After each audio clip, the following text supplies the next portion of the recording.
Welcome to Church Girl Real World. I am your church girl, Brittany, and today we just want to get into some different conversations. I'm going to kind of talk through some different segments and we can have a little fun today. So the first segment is Selection A and B. Last episode was a full A and B selection episode. We talked about gospel music. I had my friend Brandy, my first pew partner, on, and we had a great time just reminiscing on our love and appreciation for gospel music. But Selection A and B today, or A and B selection, two songs that have really been ministering to me here recently that I just wanted to let you all know about. The first one is History by Anthony Brown and Group Therapy, and it's on his album Stuck in the House, The Pandemic Project. And this song has just really been ministering to me as a reminder of who God is and how faithful he is and how he has tomorrow and today, and how sometimes we have to remind ourselves based off of the things that we've been through, the things he's brought us through, and being reassured in that.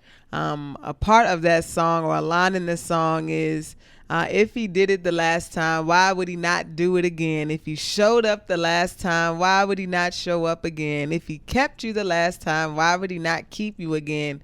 If he healed you the last time, why wouldn't he do it again?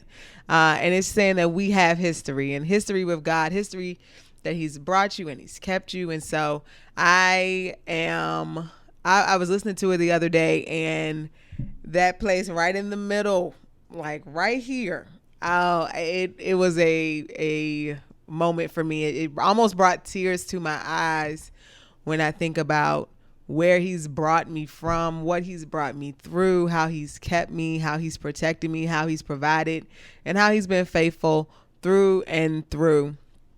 And so that's selection A.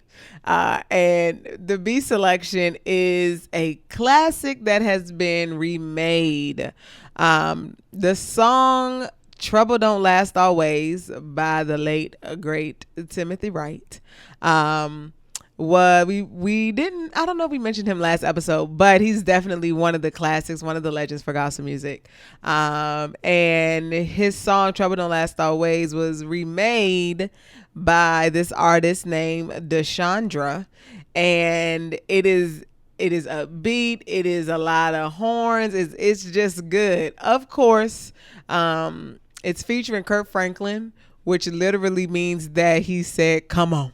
And he was probably the producer and the writer of the song, like the producer of this version. But this version is so good to me. It's one that you can it's a bop for sure. So Trouble Don't Last Always, same title. It's the same song, remixed a little bit. Definitely has a Kirk Franklin feel. So History by Anthony Brown and Group Therapy, and Trouble Don't Last Always by Deshandra are my A and B selection for this week. Now we getting into church announcements, or what I would call hot topics, things that have either stuck out to me since the last podcast, and things that I just want to give some commentary on. First thing that I would want to comment on is the Tabitha Brown and Wendy Williams. I know that this is, some time after, but as you all saw, I posted on Facebook my initial reactions to Tabitha Brown and Wendy Williams, and the level of hurt that was displayed by Wendy Williams and the level of grace/read that was displayed by Tabitha Brown made for some great moments for commentary. The level of hurt that Wendy is expressing, jealousy, envy, these types of things. I mean, you can just tell that she is bitter because her situation with her husband didn't work out. And I thought it was just so, I guess, demeaning how she just threw out that Tabitha and her husband's relationship wasn't going to last, or was in a rocky place because they came to a mutual decision to retire her husband Chance. And so I was just kind of appalled that she would just make that assumption based off the fact that that was something that happened to her, but completely different situations, right? And so for Tabitha Brown to have to get up early and that be the first thing that she hear about, to have to respond, and still being able to respond with a large amount of grace, was something that I thought was a beautiful thing. But I've also found humor in, although coming out of a sincere place, she was low-key reading her. Now, the intent might not have been a read. We won't know. But I do know that it felt very much like a read wrapped up in grace and love and God bless you. In the clip, Tabitha starts off with God bless you. Like, that's the first thing she says. She has to say that a couple of times, almost to like get herself together, regulate herself. Like, okay, God bless you. All right, Wendy. Okay, God bless you. And then she goes into this prayer that, basically the read part of it is that she was everything that Tabitha has: someone who loves her unconditionally, someone who has loved her through the seasons and changes of life, someone who has loved her for completely who she is. She was praying that for Wendy because Wendy doesn't have that, because Wendy doesn't have a husband that was willing to do those things for her. And then for her to end it with, everybody, let's pray for Miss Wendy. Oh man, the beauty of the prayer and the read at the same time. I mean, that was pretty, you have to be skillful to be able to do that. But I do believe that Tabitha came from a real place. But that was very, very funny. And so that was something that I thought was cool.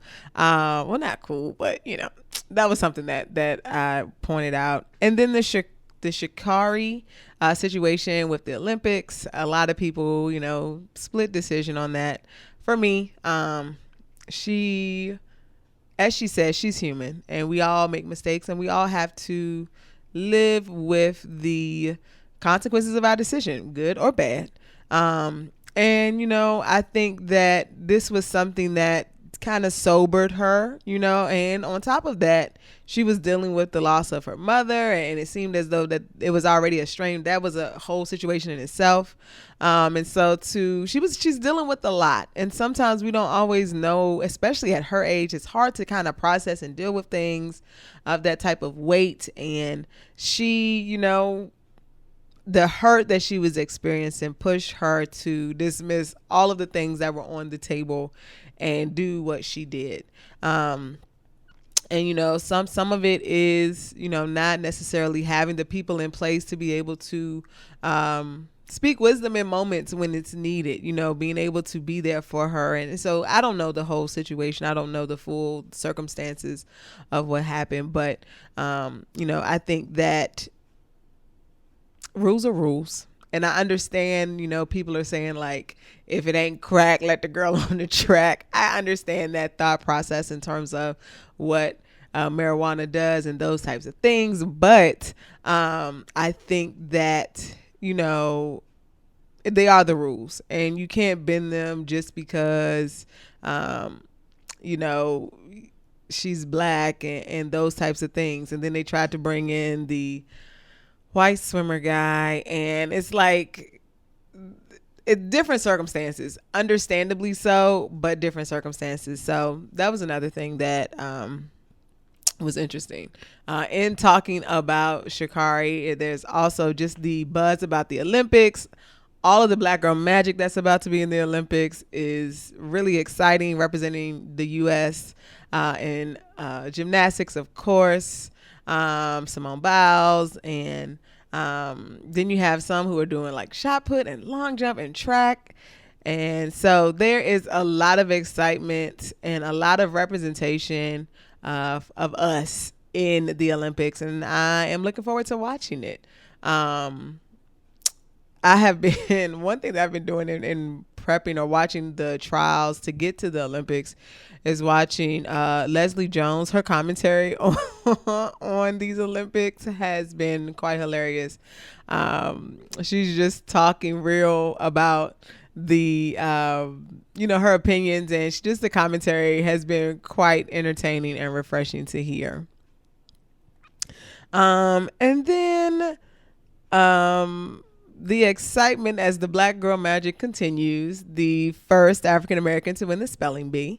I thought that was really cool. And not only did she win the spelling bee, but she is also a great basketball player and has a couple of world records, Guinness Book World Records under her belt for dribbling and some other things. Some of the conversation that I caught in reference to that was how they decided to highlight the fact that she's more of a basketball player over the spelling bee, and kind of making the point that like they're highlighting the athletic sports part over the education part. So I thought that was an interesting debate between that. But I think if the girl is killing it in both areas, let her be great and let her do what she's going to do. She was at the ESPYs Awards, which was cool. And so to be so young and to be able to accomplish that, I thought that was great. A real live, real Akila and the Bee. So that was pretty cool as well. So the rest of the podcast, I want to go into the segment I call That'll Preach, which are moments in or things that have come to mind that have really just ministered to me, or that have really just kind of spoken to me, and I just kind of wanted to share. Some of it is related to, so here recently I have just seen God move in my life. He's just doing some things. He's opening some doors. He's revealing some things to me, and I'm very excited about it. But one thing that I realized about moving or making space for things to happen is that things have to be removed. And in that can be hard, because moving, sometimes you have to, or to make room for things to move, you have to go back through things that you've piled up, that you've collected, and you have to go back and you have to kind of look through those things and see if those things are worth holding on to, or if those things are worth taking with you to the next place that you're going. If it's just a matter of moving it to the side, or does it really need to be removed completely? And I think that reality can be hard to deal with and handle. It's exciting to be moving. It's exciting to be going to the next place. It's exciting to see God moving in your life and aligning things, the things that you've prayed for, to see those things come into fruition. But sometimes in that process, you have to release some things and you have to let go of some things, and that can be hard too. So a part of it is learning how to release and learning how to be in a place where you can receive. There's a picture that I think of, I can't recall where I saw it, but of just the hand. And the hand was it's a picture of God trying to give a child a teddy bear, and it's a small teddy bear, and God has this big teddy bear behind his back that he wants to give to the child, but the child is not willing to let go. And I think of that in a place when we are in a place where God is moving, when he is shifting things around. We want to hold on to what we've become accustomed to, hold on to those things that are very comfortable to us. And we're sometimes unwilling to let go, not thinking that, or keeping in mind that when our hands are open to release, they are also open to receive. And what he has for us is greater, and he will give us what we need to be able to handle those things. So I just wanted to encourage you to open your hand. Be bold enough, have strength enough to open your hand to release the things that you've been holding on so tight to, whether it's an ideal of what you thought your life would be, whether it's this dream that you haven't really given goals to attain. Sometimes you have to release. There's a song that says, let go and let God. And sometimes we hold on so tight to the things that we feel like we are owed or we deserve or we want. And we don't get to a place where we can just open our hand and allowing ourselves to trust God enough to know that if we open it to release what it is that's in our hand, He's a faithful God to put in our hand what we can handle. And it could be bigger than what we've let go of because we've been so scared to let go because we didn't know. But He's going to always be able to not give you more than you can handle. And you have one hand, you may have something in one hand, but you do have two hands that you can use, still two hands to be able to hold on to things. And I think that, we can get unsettled when we see things in our life shifting, when we see relationships changing, when we see growth happening in ways that we didn't expect those things to go, or life leading us in directions that we never saw ourselves going into. And we like to just hold on to things that we're used to, our comfort zone, hold on to old ways of thinking, holding on to old perspectives. And maybe God really wants you to open your mind, open your heart, open your ears, and be willing to allow Him to lead and guide. And it is a process. It is tough to have to let go of those things, or sometimes accept the reality of those things changing and adjusting and becoming, used to this new place. Yes, it is exciting, but it does force you to have to deal with things that you maybe never considered having to deal with. And so I think that, if we are in a posture to where we can be open hand and open heart, that allows God room to move. When we take the bounds off of what we expect Him to do, how we expect Him to do it, and just allow Him to do what He does. And that is bring all things together, do all things well, work things all out for good. We can see that there is a great outcome when we allow ourselves to let God move as He chooses. And, I think that sometimes we can get to a place where our past experiences put us in a place where we don't know how to let go. And we feel like we're losing some of ourselves if we let go of those things. We want to hold so tight to, to ideas that are very, tradition that may not necessarily be serving us, but because it's what we're used to, is what we know. We want to hold on so tight to that. And I am, again, encouraging you to just open your hand, release those things that you've held so tight. Release them, give them to God, allow Him to be able to do His work, and allow Him to be able to move in your life. And know that a hand that's open to release is also open to receive. And when you allow yourself to be open to receive, you can allow God to be able to move and remove things as He sees fit. And if we trust in who He has created us to be and who He's called us to be, we can accept a little bit easier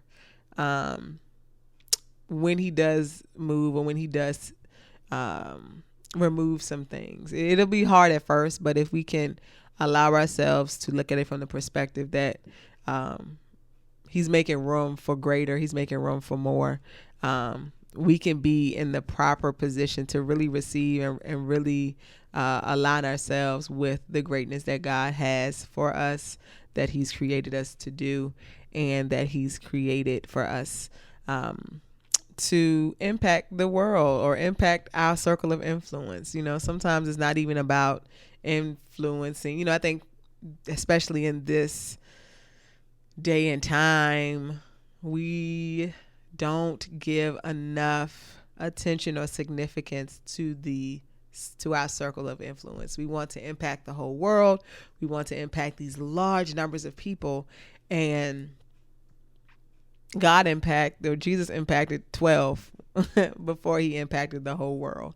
And so I think if we allow God to shift our perspective and how he moves, to be able to be intentional with the circle of influence that he's given us and the people that he's given us in our lives to be able to influence, we can be more at ease when we see things moving and shifting and changing. So today I encourage you to allow God to move and to open your hand.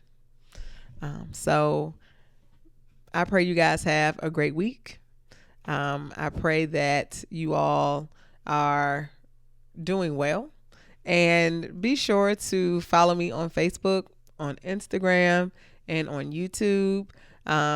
We have some exciting episodes coming up. I have some pew partners that I want you guys to meet, and we're going to have some really great conversations moving forward. So again, follow, share, Facebook, Instagram, YouTube.